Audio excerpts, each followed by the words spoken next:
ಮಾಡೋಣವಾ? ಎಲ್ಲರೂ ನಾನು ಹೇಳೋದಂತೆ ಹೇಳಬೇಕು. ನಾನು ಹೇಳ್ತೀನಿ. ಮಹೋನ್ನತನು ಮಹಾಪ್ರೀತಿಯುಳ್ಳ ನಮ್ಮ ಕರ್ತನಾದ ಯೇಸು ಕ್ರಿಸ್ತನೇ, ಈ ದಿವಸವೂ ಕೂಡ ಕರ್ತನೆ ಒಂದು ಹೊಸ ವಾಗ್ದಾನದೊಂದಿಗೆ ನಮ್ಮ ದಾಸನನ್ನು ಮರೆಸಿ ನಮ್ಮೊಂದಿಗೆ ನೀವು ಮಾತನಾಡಬೇಕಾಗಿ ನಾವು ಪ್ರಾರ್ಥಿಸುತ್ತೇವೆ.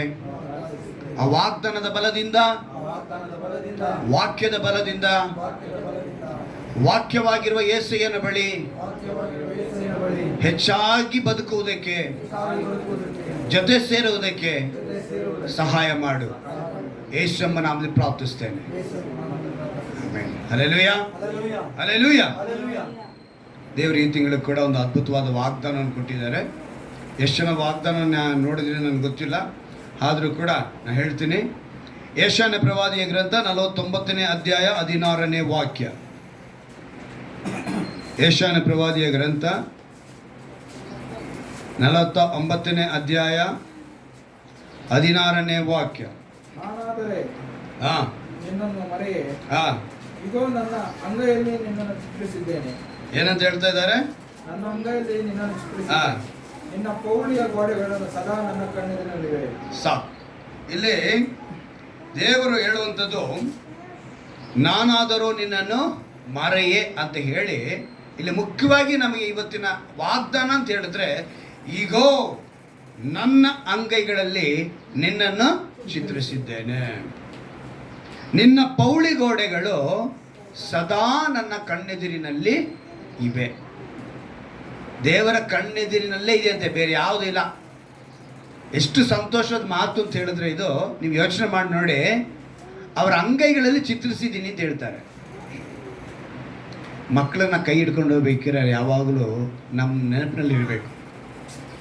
ನಾವು ಮಗುನ ಹಿಡ್ಕೊಂಡು ಹೋದರೆ ಮಗು ಕೆಳಗೆ ಬೀಳೋಕ್ಕೆ ಸಾಧ್ಯ ಇದೆಯಾ? ಅದೇ ಮಗು ನಮ್ಮ ಕೈ ಹಿಡ್ಕೊಂಡ್ರೆ, ಇವತ್ತಿನ ಪರಿಸ್ಥಿತಿ ಮನುಷ್ಯರದ ಹಾಗೆ ಇದೆ.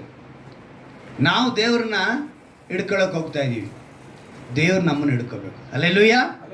ದೇವ್ರು ನಮ್ಮನ್ನು ಹಿಡಿದ್ರೆ ನಾವು ಬೀಳೋದಕ್ಕೆ ಸಾಧ್ಯ ಇಲ್ಲ. ಆದರೆ ದೇವರ ಮಕ್ಕಳು ಅಂತ ಹೇಳಿಕೊಂಡು, ವಿಶ್ವಾಸಿಯಿಂದ ಹೇಳಿಕೊಂಡು, ಇವತ್ತು ಅವ್ರು ಹೇಳುವಂಥ ಮಾತು ಏನು ಅಂತ ಹೇಳಿದ್ರೆ, ನೀವು ಮೇಲ್ಗಡೆ ವಾಕ್ಯನ ನೀನು ಗಮನಿಸಿದ್ರೆ ಏನಂತ ಬರೆಯಲ್ಪಟ್ಟಿದೆ ನೋಡಿ. ಚಿಯೋನ್ ನಗರಿಯಾದರೂ ಯೆಹೋವನು ನನ್ನನ್ನು ಕೈ ಬಿಟ್ಟಿದ್ದಾನೆ. ಏನಂತ ಹೇಳ್ತಾ ಇದೆ ಅಂತ? ಚಿಯೋನ್ ನಗರಿ. ಚಿಯೋನ್ ಅಂದರೆ ಏನು ಗೊತ್ತಾ? ಸಭೆ. ಸಭೆ ಅಂದರೆ ಯಾರು?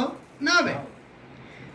ನಾವೇನು ಹೇಳ್ತಾ ಇದ್ದೀವಿ ಅಂತ ಹೇಳಿದ್ರೆ, ನನ್ನನ್ನು ಕೈ ಬಿಟ್ಟಿದ್ದಾನೆ, ಕರ್ತನು ನನ್ನನ್ನು ಮರೆತಿದ್ದಾನಲ್ಲ ಅಂದುಕೊಂಡಳು. ಸಭೆನ ಅದಕ್ಕೇನೆ ಸ್ತ್ರೀನ ಸಭೆಗೆ, ಸಭೆನ ಸ್ತ್ರೀಗೆ ಹೋಲಿಕೆ ಮಾಡ್ತೀವಿ. ಇವತ್ತು ತಾಯಿಯಾಗಿ ಇರಬೇಕಾಗಿರುವಂಥ ಸಭೆ, ಆ ಸಭೆಯಲ್ಲಿರುವಂಥ ಪ್ರತಿಯೊಬ್ಬರು ಹೇಳುವಂಥ ಮಾತು ಏನಂತ ಇದಾಗಿದೆ? ದೇವರು ನನ್ನ ಕೈ ಬಿಟ್ಟಿದ್ದಾನಲ್ಲ, ನನ್ನನ್ನು ಮರೆತಿದ್ದಾನೆ. ಆಗ ದೇವರೊಂದು ಅದ್ಭುತವಾದ ಮಾತು ಹೇಳ್ತಾರೆ. ಒಬ್ಬ ಹೆಂಗಸು ತಾನು ಹೆತ್ತ ಮಗುವಿನ ಮೇಲೆ ಕರುಣೆ ಇಡದೆ ತನ್ನ ಮಲೆಕೂಸನ್ನು ಮರೆತಾಳೆ. ಒಂದು ವೇಳೆ ಮರೆತಾಳು, ನಾನಾದರೆ ನಿನ್ನನ್ನು ಮರೆಯೇ. 2 ದಿವಸದಿಂದ ನ್ಯೂಸ್ ಪೇಪರಲ್ಲಿ ತಾಯಿ ಮಗಳು ಒಬ್ರಿಗೊಬ್ರು ಚಾಕುವಿನಿಂದ ಇರಿದುಕೊಂಡಿದ್ದಾರೆ. ವಿಷಯ ಏನು ಗೊತ್ತಾ? ಫಸ್ಟ್ PUನಲ್ಲಿ ಮಾರ್ಕ್ಸ್ ವಿಷಯ ಅಷ್ಟೇ. ಆ ವಿಷಯಕ್ಕೆ ಮಗಳು ತಾಯಿನ ಏನು ಮಾಡಿದ್ಲು? ಇರಿದಳು, ತಿವಿದ್ಲು. ತಾಯಿ ಕೂಡ ಏನು ಮಾಡಿದ್ಲು? ಮಗಳನ್ನ ತಿವಿದ್ಲು. ಮಗಳು ಸತ್ತೋದ್ಲು, ತಾಯಿ ಆಸ್ಪತ್ರೆಯಲ್ಲಿದ್ದಾಳೆ. ಇದು ಇವತ್ತಿನ ಪ್ರಪಂಚದಲ್ಲಿರುವಂಥ ಒಂದು ತಾಯಿಯ ಗುಣ. ಅದಕ್ಕೆ ದೇವರು ಏನಂತ ಹೇಳ್ತಾರೆ? ಒಬ್ಬ ಹೆಂಗಸು ಏನಂತ ಹೇಳಿ ಆ ಮಾತನ್ನ ಸುಮ್ಮನೆ ದೇವರು ಬರ್ಸಲ್ಲ. ಯಾಕಂತ ಹೇಳಿದ್ರೆ, ಇವತ್ತಿನ ಪ್ರಪಂಚದಲ್ಲಿ ಕಾಣೋ ದೇವರು ಅಂತ ಹೇಳುವಂಥದ್ದು ಯಾರನ್ನ ಗೊತ್ತಾ? ತಾಯಿನ ಹೇಳ್ತಾರೆ. ಏನಂತೆ? ಕಾಣೋ ದೇವರು ಅಂಥೇಳಿ ಪ್ರಪಂಚ ಹೇಳುತ್ತೆ.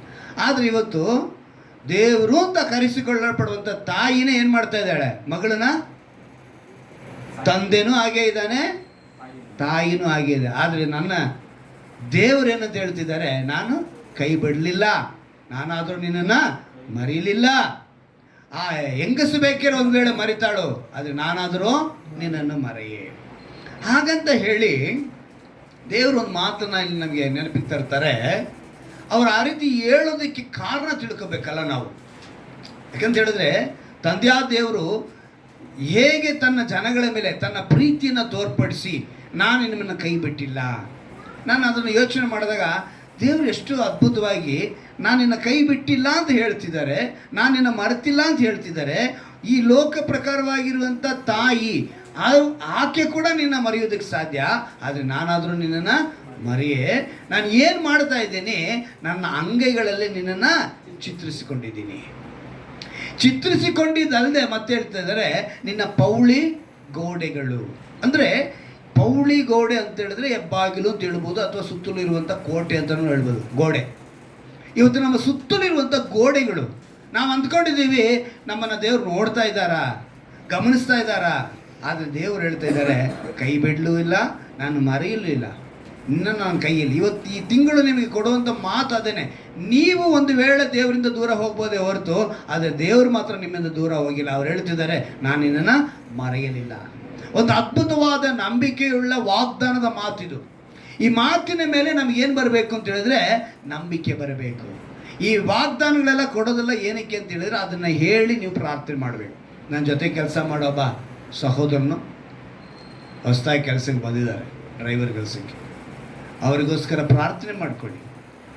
ಅವರಿಗೆ ಅವ್ರ ನನ್ನ ಹತ್ರ ಹೇಳಿದ್ರು, ಕೆಲವು ವಿಷಯಗಳನ್ನ ಹಂಚ್ಕೊಂಡಾಗ ಅವ್ರಿಗೆ ಹೇಳಿದೆ ಈ ವಾಕ್ಯನ ಇಟ್ಟು ಡೈಲಿ ಪ್ರಾರ್ಥನೆ ಮಾಡು. ಹಲ್ಲೆಲೂಯ. ದೇವರು ನಿನ್ನನ್ನು ಚಿತ್ರಿಸಿಕೊಂಡಿದ್ದಾರೆ.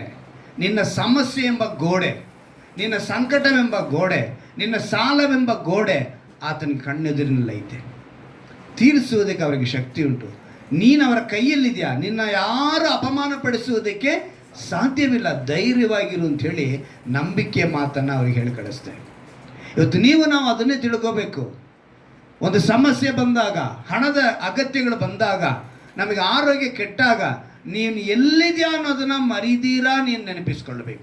ನೀನು ದೇವರ ಕೈಯಲ್ಲಿದೆಯಾ, ಅವರ ಕೈಯಲ್ಲಿ ಚಿತ್ರಿಸಲ್ಪಟ್ಟಿದೆಯಾ ಅಂತ ನೀನು ನಂಬಿಕೆ ಇದ್ದರೆ ಖಂಡಿತವಾಗಲೂ ನೀನು ಸೋತು ಹೋಗೋದಕ್ಕೆ ಸಾಧ್ಯವಿಲ್ಲ.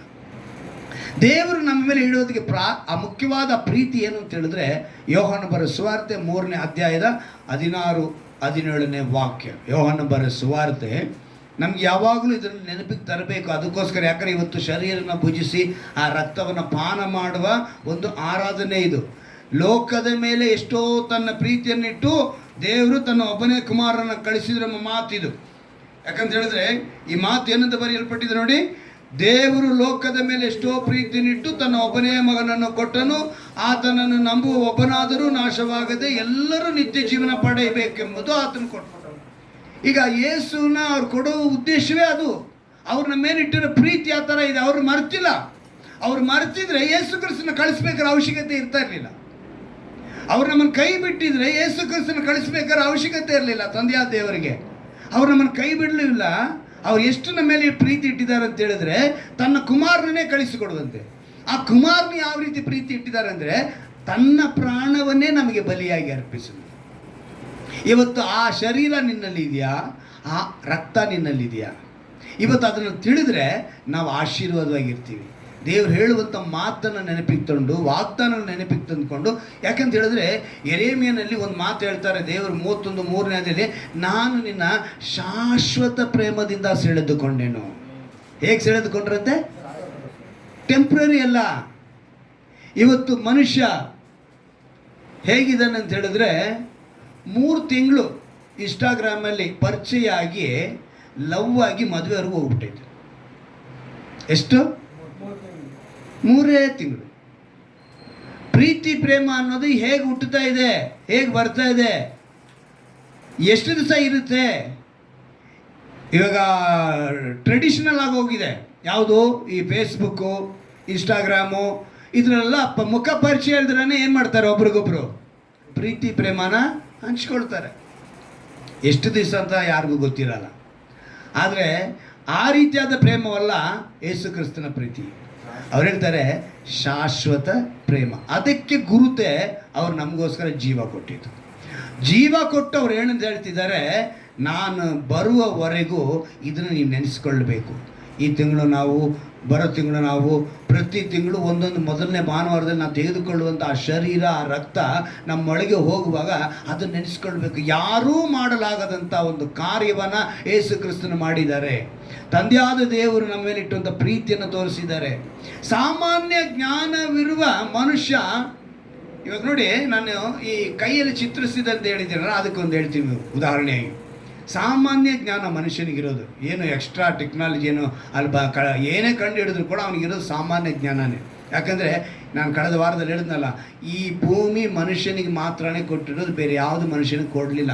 ಆದರೆ ಮನುಷ್ಯ ಏನೇ ಪ್ರಯತ್ನ ಮಾಡಿದ್ರು ಕೂಡ ಅವನು ಬೇರೆ ಕಡೆ ಹೋಗಿ ವಾಸ ಮಾಡೋದಕ್ಕೆ ಸಾಧ್ಯವಿಲ್ಲ ಅಂಥ ಸಾಮಾನ್ಯ ಜ್ಞಾನವಿರುವಂಥ ಮನುಷ್ಯ.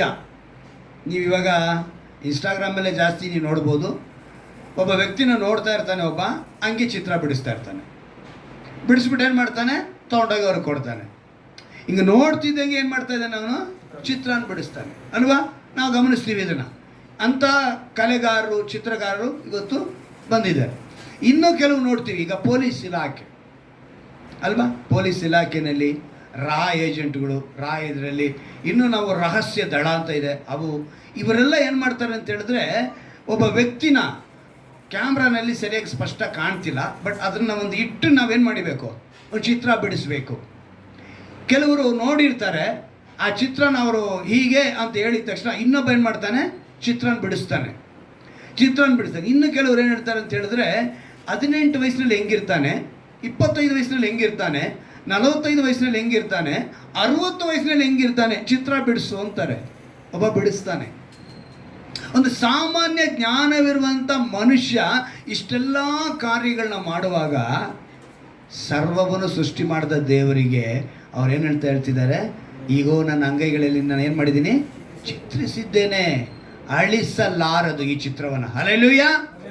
ನೀನು ಅವರ ಕೈಯಲ್ಲಿ ಚಿತ್ರಿಸಲ್ಪಟ್ಟಿದೆಯಾ, ನೀನು ಅಳಿಸುವುದಕ್ಕೆ ಸಾಧ್ಯವೇ ಇಲ್ಲ. ಹೇಗೆ ಸಾಧ್ಯವಿಲ್ಲ ಅಂಥೇಳಿ ಸತ್ಯವೇದ ತಿಳಿಸುತ್ತೆ ಅಂತ ಹೇಳಿದ್ರೆ, ಕೀರ್ತನೆಗಳು 139ನೇ ಅಧ್ಯಾಯ ತೆಗೆದುಕೊಳ್ಳಿ.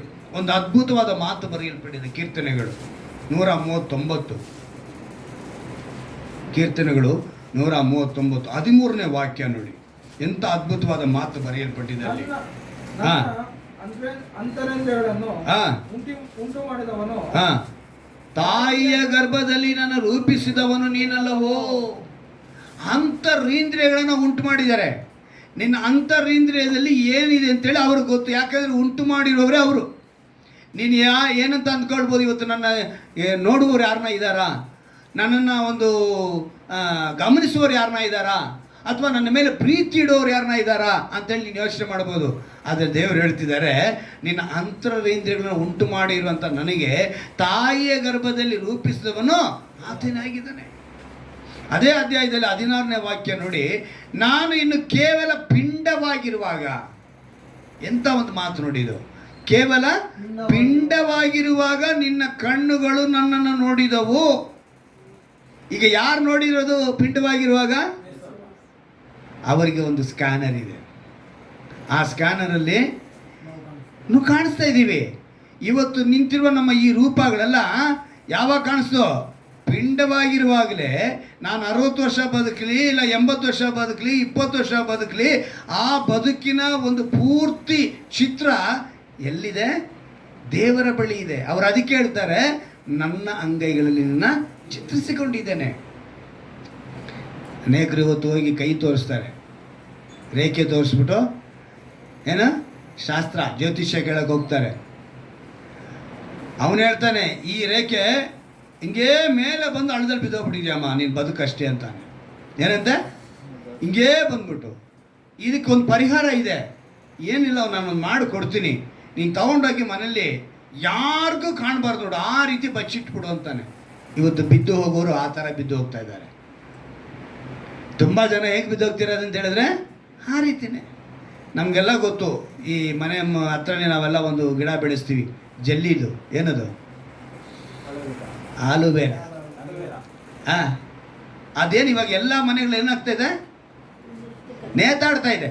ಏನಕ್ಕಂತೆ? ದೃಷ್ಟಿ ಆಗಬಾರ್ದು, ಮಾಟ ಮಂತ್ರ ತಗಲಬಾರ್ದು. ಒಂದು ಆಲೂಬೇರ ಗಿಡಕ್ಕೆ ಶಕ್ತಿ ಇರುತ್ತಾ? ಅಲ್ಲಿ ಬರಬಾರ್ದು. ಏನೇನೋ ಮನುಷ್ಯ ಇವತ್ತು ಯಾವ್ಯಾವುದನ್ನು ನಂಬ್ತಾನೆ, ಆದರೆ ದೇವರ ಹಸ್ತದಲ್ಲಿದ್ದೀನಿ ಎಂಬುದನ್ನು ನಂಬ್ತಾ ಇಲ್ಲ. ಇವತ್ತು ನೋಡಿ, ಕಳೆದ ದಿವಸದಲ್ಲಿ ನಮ್ಮ ಜೊತೆಗೆ ಕೆಲಸ ಮಾಡೋರೆ ಲಕ್ಷಗಟ್ಟಲೆ ಸಂಪಾದನೆ, ಇನ್ಕಮ್ ಟ್ಯಾಕ್ಸ್ ಕಟ್ತಾ ಇರೋರು, ಸಂಬಳಕ್ಕೆ ಇನ್ಕಮ್ ಟ್ಯಾಕ್ಸ್ ಕಟ್ತಾರೆ. ಅವ್ರಿಗೆ ಒಬ್ಬರು ಹೇಳಿದ್ರಂತೆ, ನೋಡಿ ಸರ್, ನೀವು ಎಷ್ಟೇ ಸಂಪಾದನೆ ಮಾಡಿದ್ರೂ ಏಳಿಗೆ ಆಗ್ತಾಯಿಲ್ಲ. ಕಾರಣ ಏನು ಅಂತ ಹೇಳಿದ್ರೆ, ನೋಡಿ ಸುತ್ತಲೂ ಎಲ್ಲ ಮನೆಗಳು ಮೇಲೆ ಬಂದ್ಬಿಟ್ಟಿದೆ, ನಿಮ್ಮ ಮನೆ ಕೆಳಗೆ ಬಂದ್ಬಿಟ್ಟಿದೆ. ಏನಂತೆ? ಮನೆ ಎಲ್ಲ ಸುತ್ತಲೂ ಇರೋ ಮನೆಗಳು ಏನಾಗ್ಬಿಟ್ಟಿದೆ ಅಂತೆ, ಮೇಲೆ ಬಂದ್ಬಿಟ್ಟಿದೆ ಅಂತೆ. ಇವ್ರ ಮನೆ ಕೆಳಗಿರೋದ್ರಿಂದ ನಿಮ್ಮನ್ನು ತುಳಿತಾ ಇದೆ. ವಾಸ್ತು ನಿಮಗೆ ವಿರೋಧವಾಗಿದೆ. ನೀವು ಈ ಮನೆನ ಒಡೆದಾಕ್ಬಿಟ್ಟು ಬೇರೆ ಮನೆ ಕಟ್ಟಿ, ಚೆನ್ನಾಗಿರೋ ಮನೇನ ಒಡೆದಾಕ್ಬಿಟ್ಟು ಕಟ್ಟಿ. ನಮ್ಮ ಮನೆ ಹತ್ರನೇ ಒಂದು ಜೂಬ್ಲಿ ಸ್ಕೂಲ್ ಅಂತ ಒಂದಿದೆ. ಆ ಸ್ಕೂಲ್ ಮುಂದೆ ಒಂದು ಒಳ್ಳೆ ಮನೆ ಇತ್ತು. ಆ ಮನೆ ಕಥೆನೂ ಹಿಂಗೆ ಅಂತೆ, ಒಳ್ಳೆ ದೊಡ್ಡ ಮನೆ. ಆ ಮನೇನ ಒಡೆದಾಕಿ ಮತ್ತೆ ಮನೆ ಕಟ್ಟಿದ್ರು. ಒಳ್ಳೆ ಮೋಲ್ಡಿಂಗ್ 2 ಸ್ಟೋರಿ ಮನೆ ಒಡೆದಾಕಿ ಇವತ್ತು ಬೇರೆ ಮನೆಗಳು. ಕಾರಣ ಏನು ಅಂದರೆ ವಾಸ್ತು ಸರಿ ಇಲ್ಲ. ವಾಸ್ತು ಹೇಳೋನು ಇವತ್ತು ದುಡ್ಡು ಸಂಪಾದನೆ ಮಾಡೋಕ್ಕೆ ನಾನಾ ವಿಧವಾಗಿ ಹೇಳ್ತಾ ಇದ್ದಾನೆ, ಆದರೆ ವಾಸ್ತು ಹೇಳಿದವರೇ ಅವ್ರಿಗಿರಲ್ಲ, ಅವ್ರಿಗೆ ಗೊತ್ತಾ ಇರುತ್ತೆ. ಅಂದರೆ ನಾನು ಹೇಳಕ್ಕೆ ಬರ್ತಿದ್ರೆ, ಇವತ್ತು ನೀನು ಯಾರ ಕೈಯಲ್ಲಿ ಚಿತ್ರಿಸಲ್ಪಟ್ಟಿದ್ಯಾ ಅಂತ ನೀನು ತಿಳ್ಕೊಂಡ್ರೆ ಸಾಕು, ನಿನ್ನ ಆಶೀರ್ವಾದ ನಿನ್ನ ಮೇಲೆ ಇರುತ್ತೆ. ಹಲ್ಲೆಲೂಯಾ. ಅವ್ರು ಹೇಳ್ತಾರೆ ನೋಡಿ, ನಾನು ನಿನ್ನ ಕೇವಲ ಪಿಂಡವಾಗಿರುವಾಗ ನಿನ್ನ ಕಣ್ಣುಗಳು ನನ್ನನ್ನು ನೋಡಿದವು. ನನ್ನ ಆಯುಷ್ಕಾಲದ ಪ್ರಥಮ ದಿನವು ಪ್ರಾರಂಭವಾಗುವ ಮೊದಲೇ. ಯಾವತ್ತಂತೆ? ಆಯುಷ್ಕಾಲದ ಪ್ರಥಮ ದಿನ, ಮೊದಲನೇ ದಿವಸನೇ ಏನಂತ ಬರೆಯಲ್ಪಟ್ಟಿದೆ ನೋಡಿ, ಪ್ರಥಮ ದಿನವು ಪ್ರಾರಂಭವಾಗುವ ಮೊದಲೇ ಅದರ ಎಲ್ಲ ದಿನಗಳು ನಿನ್ನ ಪುಸ್ತಕದಲ್ಲಿ. ಎಷ್ಟು ವರ್ಷ ನೀನು ಇರಬೇಕು ಅಂತ ತೀರ್ಮಾನ ಮಾಡಿದೆಯೋ ಬರೆದಾಯ್ತು ಅಲ್ವಾ. ಇವತ್ತು ಮನುಷ್ಯನಿಗೆ ಆಯುಷ್ಕಾಲ ಬೇಕು ಅಂತೇಳಿ ಏನೇನೋ ಪ್ರಯತ್ನ ಮಾಡ್ತಾನೆ ಅಲ್ವಾ. ಕೋವಿಡ್ ಟೈಮಲ್ಲಿ ಏನೇನು ನಡೀತು. ಈಗ ಹೊಸ್ದಾಗಿ ಬಂದಿದ್ದು ಒಂದು ವಿಷಯ ಏನು ಗೊತ್ತಾ, ಆ ಕೋವಿಶೀಲ್ಡ್ದು ವಿಷಯ ನಡೀತಾ ಇದೆ. ಅದರಲ್ಲಿ ಯಾರ್ಯಾರು ಏನೇನು ದೇಶ, ಇವಾಗ ನಾವೆಲ್ಲ ಕೋವಿಶೀಲ್ಡ್ ತಗೊಂಡಿರೋದು ಅಲ್ವಾ. ನಮಗೆ ಬೇರೆ ಇನ್ನೊಂದು ಬಂತಲ್ಲ, ಅದು ನಮ್ಗೆ ಸಿಗಲಿಲ್ಲ ಭಾರತದಲ್ಲಿ. ಕೋವ್ಯಾಕ್ಸಿನ್ ಅದು ಬರಲಿ, ನಮ್ಗೆ ಸಿಗಲಿಲ್ಲ. ಭಾರತ ದೇಶದಲ್ಲಿ ಕೋವಿಶೀಲ್ಡ್ ಮಾತ್ರನೇ ಸಿಕ್ಕಿದ್ದು. ಆದರೆ ಈಗ ಔಷಧಿ ತಗೊಂಡಿರೋರಿಗೆಲ್ರಿಗೂ ಏನೇನೋ ಪ್ರಾಬ್ಲಮ್ ಬರುತ್ತೆ ಅಂತೇಳಿ ಹೇಳ್ತಿದ್ದಾನೆ. ಆದರೆ ನಾವೆಲ್ಲ ಇನ್ನೂ ಆರೋಗ್ಯವಾಗಿದ್ದೀವಿ. ಹಲ್ಲೆಲೂಯಾ. ಕಾರಣ ನಾವು ಯಾರ ಕೈಯಲ್ಲಿ ಚಿತ್ರಿಸಲ್ಪಟ್ಟಿದ್ದೀವಿ? ದೇವರ ಕೈಯಲ್ಲಿ, ಕರ್ತನಾದ ಯೇಸು ಕ್ರಿಸ್ತನ ಕರದಲ್ಲಿ ಚಿತ್ರಿಸಲ್ಪಟ್ಟಿದ್ದೀವಿ. ಕೋವಿಶೀಲ್ಡ್ ಕರದಲ್ಲಿ ಅಥವಾ ಈ WHO ಇದೆಯಲ್ಲ, ಈ ವೈದ್ಯರ ಕರದಲ್ಲಿ ನಮ್ಮ ಚಿತ್ರವು ಚಿತ್ರಿಸಲ್ಪಟ್ಟಿಲ್ಲ. ನಮ್ಮ ಚಿತ್ರವು ಎಲ್ಲಿ ಚಿತ್ರಿಸಲ್ಪಟ್ಟಿದೆ? ದೇವರ ಕೈಯಲ್ಲಿ. ಅದರಿಂದ ನಾವು ಬದುಕಿದ್ದೀವಿ. ಆ ನಂಬಿಕೆಯಿಂದ ಈ ತಿಂಗಳು ಅದಕ್ಕೆ ವಾಗ್ದಾನ ಮಾಡಿ, ನೀವು ಯಾವುದಕ್ಕೂ ಭಯ ಪಡಬೇಡಿ. ನಾನು ನಿಮ್ಮನ್ನು ಮರ್ತಿಲ್ಲ, ನಾನು ನಿಮ್ಮನ್ನು ಕೈ ಬಿಟ್ಟಿಲ್ಲ. ಈ ಪ್ರಪಂಚದ ತಾಯಿ ಆಗ್ಬೋದು, ತಂದೆ ಆಗ್ಬೋದು, ಬಂಧು ಬಳಗ, ಗಂಡ ಹೆಂಡತಿ ಯಾರು ಬೇಕಾದ್ರೂ ಮರಿಬೋದು, ಆದರೆ ನಾನು ಮಾತ್ರ ನಿಮ್ಮನ್ನು ಮರ್ತಿಲ್ಲ. ನಿಮ್ಮನ್ನು ಎಲ್ಲಿ ಇಟ್ಕೊಂಡಿದ್ದೀನಿ? ನನ್ನ ಕೈಯಲ್ಲಿ, ಅಂಗೈಯಲ್ಲಿ ಚಿತ್ರಿಸಿದ್ದೀನಿ ಅಂತ ಹೇಳಿ ದೇವರು ಹೇಳ್ತಾರೆ. ಇನ್ನೂ ಒಂದು ಮಾತು ನಾವು ಜ್ಞಾಪಕಕ್ಕೆ ತರುವಾಗ, ಬಲಪಡಿಸುವ ದೇವರಾಗಿದ್ದಾರೆ ನಮ್ಮ ದೇವರು, ಧೈರ್ಯಪಡಿಸುವ ದೇವರಾಗಿದ್ದಾರೆ, ಕಾಪಾಡುವ ದೇವರಾಗಿದ್ದಾರೆ. ಇದನ್ನು ನೀವು ಈ ಬಲಪಡಿಸುವುದು, ಕಾಪಾಡುವುದು ಮತ್ತು ಅದು ಅಂತಲ್ಲ ಧೈರ್ಯಪಡಿಸುವ ದೇವರು ಅಂತ ನೀವು ತಿಳ್ಕೋಬೇಕು ಅಂದರೆ ಎಲ್ಲಿಗೆ ಬಂದರೆ ನಿನಗೆ ಈ ಬಲಪಡಿಸುವ ಮಾತು ಸಿಗುತ್ತೆ. ಒಂದು ಮಾತನ್ನು ದೇವರು ಪ್ರವಾದಿ ಯೆಶಾಯನ ಮೂಲಕ ತಿಳಿಸ್ತಾರೆ. 40ನೇ ಅಧ್ಯಾಯ, ಪ್ರವಾದಿ ಯೆಶಾಯನ ಗ್ರಂಥ 40ನೇ ಅಧ್ಯಾಯ ತೆಗೆದುಕೊಳ್ಳೋಣ. ಪ್ರವಾದಿ ಯೆಶಾಯನ ಗ್ರಂಥ 40ನೇ ಅಧ್ಯಾಯ ಓದ್ತೀನಿ, ಗಮನ ಇಟ್ಟು ಕೇಳಿ. 40ನೇ ಅಧ್ಯಾಯದ 9ನೇ ವಾಕ್ಯ ಓದ್ತೀನಿ ಕೇಳಿ. ಶುಭ ಸಮಾಚಾರವನ್ನು ತಿಳಿಸಬಲ್ಲ ಚೀಯೋನೆ. ಯಾವುದು? ಚೀಯೋನೆ. ಚೀಯೋನೆ ಅಂದ್ರೆ ಯಾವುದು? ಸಭೆ. ಉನ್ನತ ಪರ್ವತವನ್ನು ಹತ್ತಿಕೋ, ಸುವರ್ತಮಾನವನ್ನು ಪ್ರಕಟಿಸಬಲ್ಲ ಯೆರೂಸಲೇಮೇ. ಯೆರೂಸಲೇಮೇ ಅಂದ್ರೆ ಕೂಡ ಸಭೆ.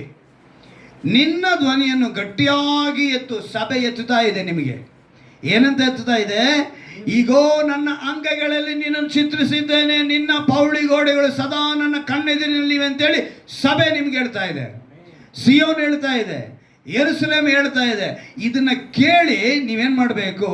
ನಿರ್ಭಯವಾಗಿ ಎತ್ತಿ ಯಹೂದದ ಪಟ್ಟಣಗಳಿಗೆ, ಈಗೋ ನಿಮ್ಮ ದೇವರು, ಆಹಾ ಕರ್ತನಾದ ಯೆಹೋವನು ಶೂರನಾಗಿ ಬರುವನು, ತನ್ನ ಭುಜಬಲದಿಂದಲೇ ಆಳುವನು.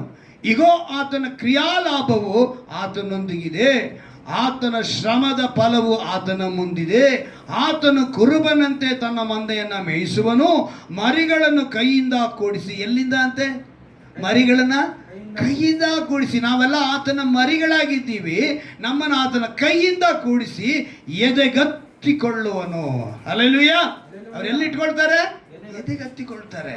ನಮ್ಮನ್ನು ದೇವರು ಎದೆಗತ್ತಿಕೊಳ್ಳುವನು. ಹಾಲು ಕುಡಿಸುವ ಕುರಿಗಳನ್ನು ಮೆಲ್ಲಗೆ ನಡೆಸುವನು. ಹಲ್ಲೆಲೂಯ. ಹೊಸ ವಿಶ್ವಾಸಿ ಆದರೂ ಕೂಡ ನಿನಗೆ ಹೇಳ್ತಾರೆ ದೇವರು, ನಾನು ನಿನ್ನ ಮೆಲ್ಲಗೆ ನಡೆಸ್ತೀನಿ. ಹಾಲು ಉಣಿಸುವ ಕುರಿಗಳು ಅಂತ ಹೇಳಿದ್ರೆ ಆಗ ತಾನೇ ದೇವರ ಬಳಿ, ಆಗ ತಾನೇ ದೇವರ ಬಳಿ ನಂಬಿಕೆ. ಒಂದು ವೇಳೆ ನಂಬಿಕೆಯಲ್ಲಿ ಯಾರಾದರೂ ಕಡಿಮೆ ಆಗಿದ್ರೆ, ಈ ವಾಕ್ಯವನ್ನು ಯಾರೇ ಆಗಲಿ ಯಾವಾಗ ಯಾವ ಸಮಯದಲ್ಲಿ ಕೇಳಿದ್ರು, ಒಂದು ಹೊಸ ವಿಶ್ವಾಸಿ, ಒಂದು ಹೊಸ ಆತ್ಮ ಕೇಳಿದಾಗ ದೇವರು ಹೇಳುವಂಥ ಮಾತು, ನಿನ್ನನ್ನು ಕೂಡ ನಾನು ನಡೆಸಬಲ್ಲೆ. ಕಾರಣ ಏನು? ನೀನು ನಂಬಿ ಬಂದಿದ್ಯಾ.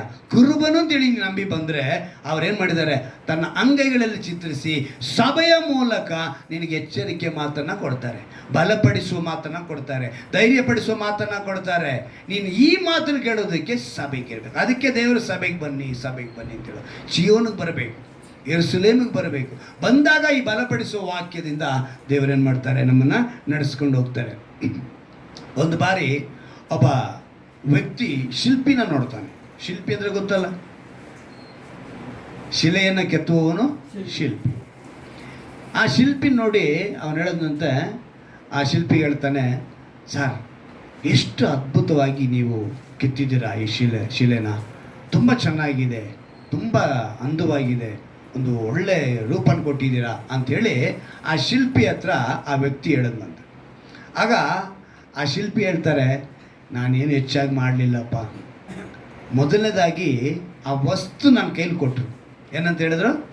ವಸ್ತು. ಅದು ಮರ ಆಗಿರ್ಬೋದು, ಅದು ಕಲ್ಲಾಗಿರ್ಬೋದು, ಅದನ್ನು ನನ್ನ ಕೈ ಕೊಟ್ಟರು. ಕೊಟ್ಟಿದ ತಕ್ಷಣ ನಾನು ಮಾಡಿದ್ದು ಶಿಲ್ಪಿಯಾಗಿ ನನ್ನ ಕೆಲಸ ಏನು ಅಂತ ಹೇಳಿದ್ರೆ ಕೆತ್ತದೆ. ಏನಂದರೆ ಅದರಲ್ಲಿ ಬೇಡವಾದದನ್ನು ಕೆತ್ತದ್ನಪ್ಪ. ಏನು ಮಾಡಿದೆ? ಬೇಡವಾದದನ್ನು ಕೆತ್ತದೆ. ಅದಕ್ಕೊಂದು ರೂಪ ಬಂತು, ಒಂದು ಅಂದ ಬಂತು, ಒಂದು ಬೆಲೆ ಬಂತು. ಇವತ್ತು ನೀನು ಅದೇ ರೀತಿಯಾಗಿ ದೇವರ ಕರಕ್ಕೆ ನೀನು ನಿನ್ನ ಅರ್ಪಿಸಿಕೊಟ್ರೆ, ಸಮರ್ಪಿಸಿಕೊಟ್ರೆ ಅವರೇನು ಮಾಡ್ತಾರೆ? ಬಿಡಿಸ್ತಾರೆ, ನಿನ್ನ ಚಿತ್ರನ ಬಿಡಿಸ್ತಾರೆ. ಅದಕ್ಕೆ ಹೇಳಿದ್ದು, ಒಬ್ಬ ಸಾಮಾನ್ಯ ಜ್ಞಾನ ಇರುವಂಥ ಮನುಷ್ಯ ಅಷ್ಟು ಚಿತ್ರನ ಬಿಡಿಸ್ಬೇಕಿದ್ರೆ ನಿನ್ನ ನನ್ನ ಚಿತ್ರನ ಬಿಡಿಸುವುದಕ್ಕೆ ಸರ್ವಶಕ್ತನಿಂದ ಸಾಧ್ಯ. ಹಲ್ಲೆಲೂಯ. ಇವತ್ತು ಆ ಶಿಲ್ಪಿ ಹೇಳಿದಂತೆ, ನಾನು ಬೇಡವಾದನ್ನ ತೆಗೆದು ಬಿಸಾಕಿದೆ, ಇವಾಗ ಅದೊಂದು ಅಂದ. ಅದೇ ರೀತಿಯಾಗಿ ಇವತ್ತು ನೀನು ನಾನು ಆ ದೇವರ ಹಸ್ತದಲ್ಲಿ ವಿಶ್ವಾಸದಿಂದ ನಂಬಿಕೆಯಿಂದ ನಾವು ಒಪ್ಪಿಸಿದರೆ ನಾವು ಕೂಡ ಒಂದು ಒಳ್ಳೆ ಬೆಲೆ ಉಳ್ಳಂಥವರಾಗಿ ಬದುಕುವುದಕ್ಕೆ ಸಾಧ್ಯ. ಯಾಕಂತ ಹೇಳಿದ್ರೆ ದೇವರ ಕಣ್ಗಳು ನಮ್ಮನ್ನು ನೋಡ್ತಾನೆ ಇರ್ತವೆ. ನಾವು ಮರೆಯೋ ಹಾಗೆಲ್ಲ ಅವ್ರು ನಮ್ಮ ಕೈ ಬಿಟ್ಟಿದ್ದಾರೆ ಅಂತ ಹೇಳೋದಕ್ಕೆ ಸಾಧ್ಯವೇ ಇಲ್ಲ. ಒಂದು ವಾಕ್ಯನ ಓದೋಣ, ಕೀರ್ತನೆಗಳು 11ನೇ ಅಧ್ಯಾಯ 4ನೇ ವಾಕ್ಯ. ಕೀರ್ತನೆಗಳು 11ನೇ ಅಧ್ಯಾಯ 4ನೇ ವಾಕ್ಯ ನೋಡಿ ಏನಂತ ಹೇಳಲ್ಪಟ್ಟಿದೆ ವಾಕ್ಯ. ಕೀರ್ತನೆಗಾರನು ಏನಂತ ಹೇಳ್ತಾನೆ? ಎಲ್ಲಿದ್ದಾರಂತೆ? ಆತನು ತನ್ನ ಸಿಂಹಾಸನವನ್ನು ಪರಲೋಕದಲ್ಲಿ ಸ್ಥಾಪಿಸಿದ್ದಾನೆ. ಆಮೆನ್. ಆತನ ಕಣ್ಣುಗಳು ಮಾನವರನ್ನು ನೋಡುತ್ತವೆ. ನೋಡಿದ್ರ? ಮಾನವನ ಆತನ ಕಣ್ಣುಗಳು ನೋಡ್ತಾನೆ ಇರ್ತವೆ. ದೇವರ ಕಣ್ಗಳು ಮುಚ್ಚುವುದಕ್ಕೆ, ಅದಕ್ಕೆ ಹೇಳ್ತಾರೆ ಇಸ್ರಾಯೇಲ್ ದೇವರು ತೂಕಡಿಸುವುದಿಲ್ಲ, ನಿದ್ರಿಸುವುದಿಲ್ಲ. ನಾವೆಲ್ಲಿ ನೋಡಬೇಕು? ನಾನು